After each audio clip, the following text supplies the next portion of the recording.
अस्सलामुअलैकुम दोस्तों, आपका आजकल न्यूज़ में बहुत बहुत स्वागत है। आज की वीडियो में हम कुवैत की कुछ अहम तरीन खबरें जो हैं वो आप तमाम दोस्तों के साथ शेयर करने वाले हैं। तो अगर आप कुवैत में रहते हैं और कुवैत के हालात से बाखबर रहना चाहते हैं तो इस वीडियो को आप शुरू से लेकर आखिर तक जरूर देखें। दोस्तों वीडियो पसंद आए तो लाइक और शेयर जरूर करें। सबसे पहले दोस्तों बात कर लेते हैं आज की तारीख में कि कुवैत के अंदर कोरोना वायरस के केस कितने अब तक सामने आ चुके हैं। तो आप तमाम दोस्तों को पता चलें कि अब तक कुवैत के अंदर 855 केस जो हैं वो सामने आ चुके हैं, जबकि कल तक पिछले 24 घंटे के अंदर 112 नए कोरोना वायरस के केस सामने आए हैं, जिसमें से आप तमाम दोस्तों को चलें कि जो तहकीकात के दौरान पता चला है 6 लोगों को ये बीमारी थी, जिसमें से 2 बांग्लादेशी, 2 इंडियन, 1 मिस्री, 1 बेडून का शहरी था। जबकि 105 ऐसे अफराद थे जो कि कोरोना वायरस के मरीजों के साथ रहने या उनके कांटेक्ट में रहने की वजह से ये बीमारी उन्हें लगी है, जिसमें से 1 सऊदी शहरी, 77 इंडियन शहरी,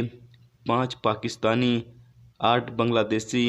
9 मिस्री, 1 ईरानी, 1 सीरियाई, 1 जॉर्डन, 1 फिलिपीनी और 1 नेपाली शामिल है। खबर यह है कि कुवैत म्यूनसिपालिटी ने फरवानिया और मुबारक अल कबीर में 27 दुकानों को बंद कर दिया है, जो कोरोना के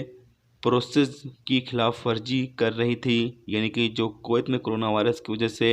जो रूल्स रेगुलेशंस बनाए गए हैं उसकी खिलाफ वर्जी कर रहे थे, जिसकी वजह से इन तमाम 27 दुकानों को बंद कर दिया गया। खबर यह है कि कुवैत में 306 फिलिपीनी जिन्हें कुवैत से फिलीपीन के लिए रवाना कर दिया गया, और ये तमाम फिलिपीनी जो है वो इलीगल तरीके से कुवैत में मौजूद थे, और कुवैत हुकूमत की तरफ से जो छूट दिया गया है उसके तहत इन तमाम फिलिपीनी का जो प्रोसेस था वो मुकम्मल करने के बाद इन्हें इनके मुल्क फिलीपीन के लिए रवाना कर दिया गया। कुवैत आर्मी ट्रांसपोर्ट एयरलाइन चीन से कुवैत तक 55 टन मेडिकल के जो सामान वगैरह थे उससे भरा हुआ एक शिपमेंट कुवैत लेकर आया है। आपको पता चले कि कुवैत वजारत सेहत ने जो कोरोना वायरस कुवैत के अंदर फैला हुआ है उसकी रोकथाम के लिए और उसके इलाज के लिए कुछ ज़रूरी मेडिसिन या फिर जो मेडिकल के सामान वगैरह हैं उसे चीन से कुवैत में मंगवाया है। म्यूनसिपालिटी ने फरवानिया इलाके के फैमिली एरिया में जो बैचलर लोग रह रहे हैं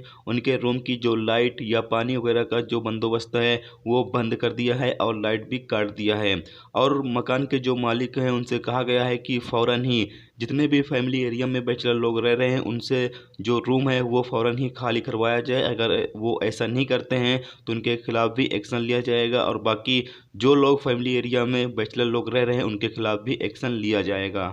खबर यह है कि कुवैत में मौजूद इंडियन एम्बेसी ने ऐलान किया है कि 12 अप्रैल से इंडियन एम्बेसी को बंद कर दिया जाएगा। तो ऐसे में जो इमरजेंसी कोई काम वगैरह होगा तो उसको ही सिर्फ अंजाम दिया जाएगा, और एम्बेसी ने अपना टेलीफ़ोन नंबर और ईमेल जो है वो जारी किया है, जो कि आप स्क्रीन पे देख सकते हैं। और अगर आपको कोई इमरजेंसी पड़ती है, बहुत ही ज़्यादा ज़रूरत पड़ती है, तो आप टेलीफ़ोन नंबर या ईमेल से इंडियन एम्बेसी से कॉन्टेक्ट कर सकते हैं।